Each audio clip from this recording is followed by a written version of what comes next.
Hey, welcome back to the Daniel Thomas Show. And Tom, you got one for us today. What do you got? How about edibles, altitude, and alcohol? What do you think? Okay, Edibles, alcohol, and altitude. that sounds like a Thursday night to me, but Well, it might be a normal weekend for most people, but imagine that you're a stand-up comedian okay. and your name is Nick Swernigan, and you're in Oh, Colorado, oh my gosh. and you go on stage and are a mess to the Okay, people point where say I the look like that guy. Do you think I look like that fat ass? I, Seriously. I think the lights could go out and the mic could come off in a minute, but I don't I if don't. I ate Nick, I would look like that. So Nick goes out, and Colorado is one of those states that allows for substances and so forth, and he blows up the place. I mean, just he's incoherent.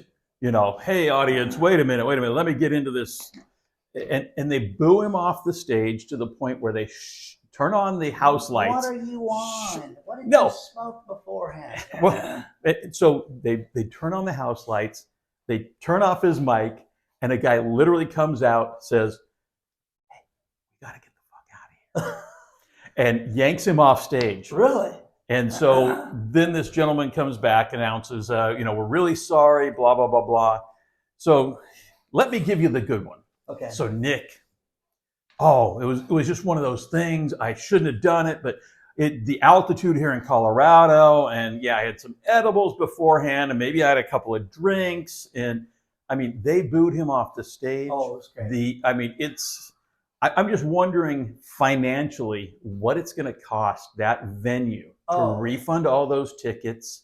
I mean, Nick, that was an expensive night out with a yeah. bunch of your friends that are no longer your friends. Oh my God. So what do you think? Well, okay. I saw parts of the set were set to me, and I was like, yeah, man, he's a mess, and Oh, he's just standing there, just stammering, yeah, and oh my God, it was awful, absolutely awful, and I thought it was funny because I have taken a lot of women to comedy shows. That's a yeah, great place to go, right, yeah, and you want to do a great date. Um, like the Improv in Irvine. Okay, you can buy a VIP ticket for four people, and it sounds like a lot, but then you get your own private booth. You get uh, you get free food. They give yeah, you alcohol. They give you all this stuff, and they yeah, give you a credit. Like last time I did it, they gave us $200 worth of credit, and I rarely drink, so I'm like, yeah. get whatever you want. So she's buying bottles of wine for herself, and it was great. And we saw one of the comedians from The Office. He was funny, Right. and Oh, Aziz? no, Yeah. oh God, the bald dude. But anyways, he Oh, was great. yes, Kevin. Yeah, yeah, Yeah, exactly. Yeah, he yeah. was He great. is He good. was great. Yeah, He was really good, and and he's not like his character. no, I mean, and he it's was just funny. funny, Yeah, and he was great, and that was a great show. But inexpensive date, but and then I've done comedians like Colin Kane and yeah. where they have the meet and greet and things like that. Those are fantastic. Those are just a great date to do that. But Nick, man, this guy just So, tanked. so I want to spin this a little bit here, though.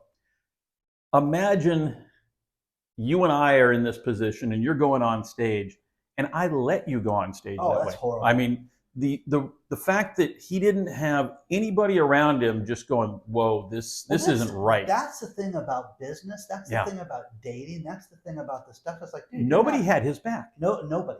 And Nobody. what that's a great point Yeah, because that's the thing. When you go out and there's times in business where someone will say, hey, they want you to help them raise money. right. They want some marketing help.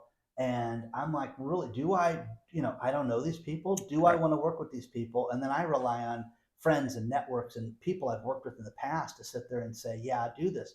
But I've had times that I've been bitten Oh when yeah. it's been like, what would you put me into? I don't want to meet these people. These Yeah. people don't have the same ethics. They don't have the same financial level that I want, and they want money, and they just Yeah. completely were the opposite of what I would ever do business with. Correct. And then, like you said, people that didn't have his back, that was horrible. That was really bad. And again, I don't Yeah. look anything like that guy for the record. And it wasn't Dan in Denver. Okay, let's just take Dan in Denver out of there. Okay. But alcohol, altitude, and edibles. So let's get into it. Alcohol, if you have to, sure, but not over the top. If you're going to mix that with anything else and think you're going to go on stage, I mean, these people, think about the money. Let's just talk about I'm going on a date. I'm going to go see Nick Swardson. He's a great comedian. So I've spent money for dinner. Maybe you have to get a sitter. Maybe I've got a sitter. You got to buy food. Correct. Okay. And you got gas. You got your time. You got everything involved in that.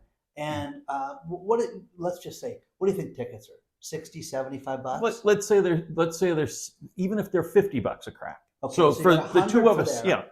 And then you've got the $100, and then you're going out. I'm telling you guys, you're the value of money and the value of going out right now and your time, that's worth everything right now. People don't want to waste that at all. So. Yeah, and these poor people went to see Nick, and now if they're lucky, they get $100 back for their tickets, the time, the meal, everything.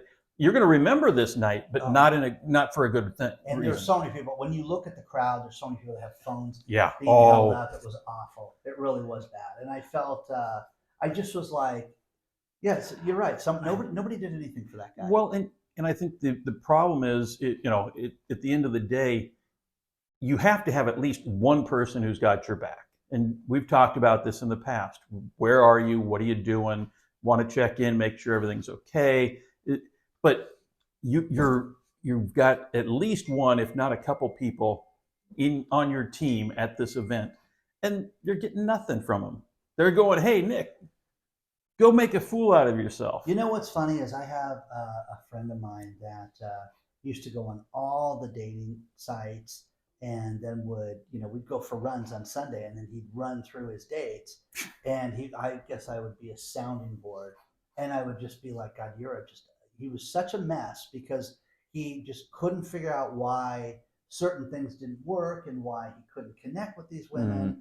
And I'm like, God, you're just doing this completely wrong. You really are.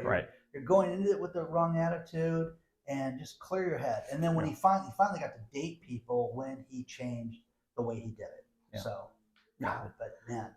So I think the takeaway on this is Nick should probably fire all of the people around him immediately. Yeah, and you don't want yes men. Here's the thing. The thing about, it's one thing to have your buddies and go screw around. And we're going to go to Vegas. We're going to make a fool of ourselves. That's fine. Yeah. Okay. But then there's times where you got to sit there and you got to know who's got, like Tom said, has your back. And there's people that you can call and you can rely on. And fortunately, thank God you're one of those people for me, because you're just not a junkie, and you got your life half in order.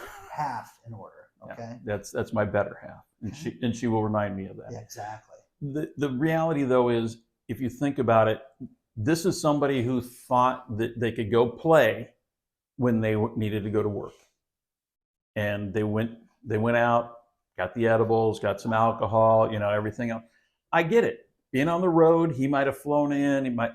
That's all well and good, but you have to have people around you that have your back. Yeah. And this is a business. I mean, this is a financial hit. And I'm sorry, Nick, it's going to cost you, and it's going to cost you for a while. Oh, he looks like it's one thing to have an image of the slacker, and it's one thing to be the slacker. And now he's the slacker. He looks like a total idiot now. Well, so the only fortunate thing for Nick is that he didn't go on and start throwing out racial slurs or anything of that nature. I mean, his career could have been gone. And it's bad enough. And I just, Adam Sandler's, all his buddies, he's been very, very loyal to all his friends and taking care of a lot of them and giving them jobs through the years. Correct. But man, you think somebody would have sat there and said, "Hey, dude, what are you doing?" And that's the thing. It's like, I like the term manager and term agent and stuff like that. All those people that I have in my life, those people work and do their job in a professional capacity, and they have my best interest at heart, and don't let things get to a point that I get in trouble. Correct. Absolutely, it just doesn't happen. So let's wrap this up for today and say, Nick, Best of luck to you, man. Yeah, You've got a recovery tour coming. I think your new sponsor might be AA. Exactly. I would reach out to them. If you can't, reach out to us at danielthomasshow@yahoo.com. Oh yeah. And we'll hook you up with a good agent, get you some good sponsors, and get it turned around. But I'm sorry, Nick, and that was I want that bad. side by side photo to where people say, "Damn." No. Anyways, we will see you guys very soon. Okay, make good choices. You too, Nick.